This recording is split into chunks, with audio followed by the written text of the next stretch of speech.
On Bright Star TV, you are watching Special Bulletin. This is Zina Sarfraz. If you are new, make sure to subscribe our channel and don't forget to hit the bell icon button. नाज़रीन, इंसानियत की खिदमत करने वाले 7 पाकिस्तानी नौजवानों को दी Diana award से नवाज दिया गया। दी डियाना अवार्ड वो वाहिद खैराती इदारा है जो वेल्स की शहज़ादी डियाना की याद में कायम किया गया। इस इदारे के तहत हर साल माशरे में मस्बत तब्दीली लाने वाले अफराद को दी डियाना अवार्ड से नवाजा जाता है। ये अवार्ड मुख्तलिफ कैटेगरीज़ में दिया जाता है।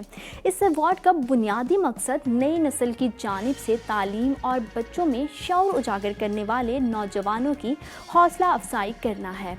अवार्ड हासिल करने वालों में सक्खर से ताल्लुक़ रखने वाली आयशा शेख, खैबर पख्तूनख्वा की मिशाल आमर, कोटा के इज़्ज़तुल्लाह, लाहौर की यमुना मजीद, हमज़ा वसीम, ईमान जवाद और बहावलपुर के मोहम्मद आसिम मासूम शामिल हैं। वबा के दिनों में लोग घरों से बाहर नहीं निकल सकते थे, उनकी तफरीह का कोई ज़रिया नहीं था, जिसके बायस कई लोग मेंटल हेल्थ के मसाइल से दौचार हुए। ये कहना है 18 साला आयशा शेख का।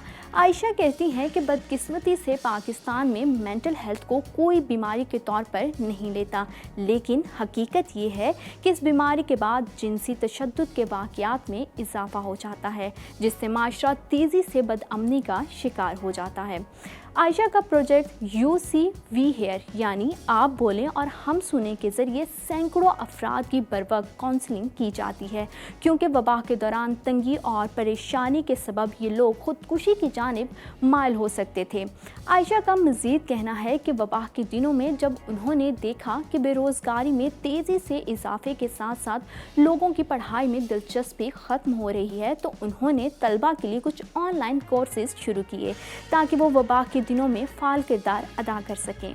आयशा शेख के मुताबिक उन्होंने इस दौरान तलबा को digital marketing, business, content writing, social media का इस्तेमाल, डिबेट, कम्युनिकेशन और लीडरशिप के कोर्सेज करवाए। वबा के दिनों में उन्होंने अवाम को राशन भी मुहैया किया।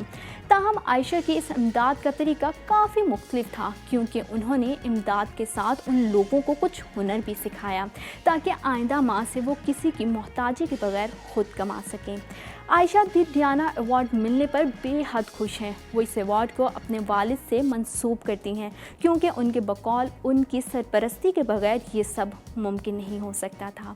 होनहार 18 साला आयशा कहती हैं कि उन्हें ये देखकर मायूसी हुई कि इस अवार्ड के लिए रवां साल सिर्फ 7 पाकिस्तानियों का इंतखाब हुआ, जबकि पाकिस्तान के लोग बहुत मेहनत कश हैं। आयशा को उम्मीद है कि अगले बरसों में पाकिस्तान से ताल्लुक़ रखने वालों की तादाद में इजाफा होगा।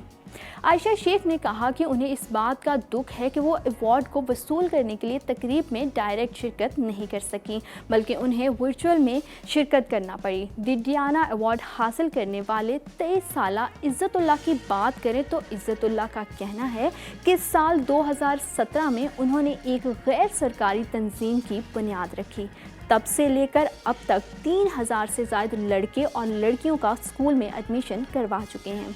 कोरोना की आलमी वबा के दौरान इज़्ज़तुल्लाह ने 2 प्रोजेक्ट्स शुरू किए, जिसके तहत उन्होंने 1000 से ज़ायद घरानों में राशन तकसीम किया, जबकि मुतअद्दिद घरों में बोर्ड और स्टेशनरी का सामान भी फराहम किया ताकि बच्चों को घर में क्लासरूम जैसा माहौल मिल सके। इज़्ज़तुल्लाह का कहना है कि उन्हें खुशी है कि वो बलूचिस्तान से पहले शख्स हैं जिन्हें इस अवार्ड से नवाजा गया। वो चाहते हैं कि उनको देखकर मज़ीद नौजवान बलूचिस्तान से आगे आएँ। इज़्ज़तुल्लाह की ख्वाहिश है कि सूबा बलूचिस्तान में तालीम की आगाही और शरह ख़वानगी में इजाफे में फ़ाल किरदार अदा कर सकें। जबकि लाहौर से ताल्लुक़ रखने वाली 16 साला ईमान जवाद कहती हैं कि आप इस अवार्ड के लिए काम नहीं करते, बल्कि ये अवार्ड आपके काम को सराहते हुए दिया जाता है। इस अवार्ड के लिए ईमान जवाद का इंतखाब 1200 से ज़ायद अफराद को ज़रूरी मेडिकल इमदाद फराहम करने पर किया गया। ईमान कम उम्री से ही अपनी वालिदा, जो कि एक डॉक्टर हैं, उनके हमरा बर्न वार्ड में जाया करती थी। लोगों को तकलीफ़ में देखकर और उन हालात को मद्देनज़र रखते हुए उन्होंने मुस्तक़बिल में तमाम ज़रूरतमंदों को मेडिकल गारमेंट्स की मुफ्त फराहमी का फ़ैसला किया। ایمان اب تک 1200 سے زائد جھلسے ہوئے افراد کو گارمنٹس فراہم کر چکی ہیں۔ ان کا کہنا ہے کہ یہ گارمنٹس اسپیشل قسم کے کپڑے سے بنائے جاتے ہیں جو باہر سے منگوائے جاتے ہیں۔ ایمان جواد کے مطابق بدقسمتی سے پاکستان میں جھلسے ہوئے افراد کے لیے ہاسپٹلز کے ساتھ ان کے علاج کی سہولیات کا بھی فقدان ہے۔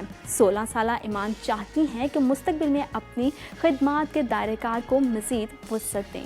ایک اور ایوارڈ یافتہ پاکستانی خیبر پختونخوا کی مشال عامر نے جنوبی کوریا، امریکہ اور پاکستان میں رفاہی اور انسانیت کے لیے کام کیا۔ مشال عامر نے پاک افغان بارڈر پر خواتین کی خدمت کی۔ وہ اسکاٹ لینڈ کی 30 بااثر نوجوانوں میں شامل ہیں۔ انہوں نے کیمبرج یونیورسٹی سے لاء میں ڈگری حاصل کی، جبکہ لاہور کی یمنا مجید اور حمزہ وسیم کو سائنسی تعلیم کے فروغ کے لیے کاوشوں پر سراہا گیا۔ اسی طرح بہاولپور کے محمد عاصم معصوم کو کرونا وبا کے دوران فلاحی خدمات پر دی ڈیانا ایوارڈ کے لیے نامزد کیا گیا۔ ناظرین، دی ڈیانا ایوارڈ ادارے کو برطانوی حکومت نے سن 1999 میں شہزادی ڈیانا کو خراج عقیدت پیش کرنے اور معاشرے میں 9 سال سے 25 سال کی عمر کے نوجوانوں کو جو بچوں کی تعلیم کو فروغ دینے کے لیے اپنا اہم اور کلیدی کردار ادا کرتے ہیں، ان کی حوصلہ افزائی کے لیے قائم کیا گیا تھا۔ فی الحال کے لیے اتنا ہی۔ بلیٹن کا وقت ختم ہوتا ہے۔ مزید خبروں اور اپڈیٹس کے لیے آپ وزٹ کر سکتے ہیں ہماری ویب سائٹ www.brightstartv.live یا پھر برائٹ اسٹار ٹی وی کی اسکرین پر ہمارے سوشل میڈیا اکاؤنٹس بھی مینشن کیے جا رہے ہیں، آپ انہیں بھی لائک اور فالو کر سکتے ہیں۔ Take good care of your self, دیکھتے رہیں برائٹ اسٹار ٹی وی۔